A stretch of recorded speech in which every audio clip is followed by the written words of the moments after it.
The look of Madison's Capitol Square will soon be changing. That's because plans are in the works to raise the current building at 30 West Mifflin Street to make way for a brand new Wisconsin Veterans Museum. Warjalis explains the details of the project and when officials plan to cut the ribbon.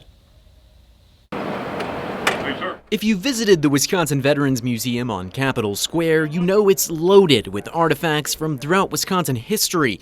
But it's that packed space that's got officials wanting something new. From there, around basically this entire side of the room is the last 80 years of history. Director of the Wisconsin Veterans Museum, Chris Kolakowski, says those last 80 years take up only 13% of their current display space, and there's no more room for the history to come, meaning it's time to build something new.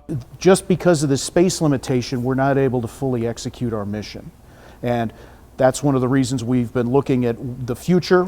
And officials here at the Wisconsin Veterans Museum say they plan on raising this entire building and starting completely new. It's a project that'll cost $120 million and will take at least 6 years to complete. The new building will be modern and 3 times as large at the same location. 27 News obtained these renderings of what officials hope the space will look like. Of the necessary $120 million, the Wisconsin Veterans Foundation hopes to raise $40 million in private contributions. The majority of the rest will likely come from the state's budget. We're actually fairly early in the process.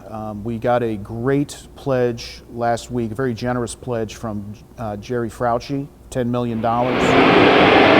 But there's still a long way to go. First, they'll need to tear down the current building, home to several other tenants and office spaces, many of which just relocated from the embattled 131 West Wilson Street.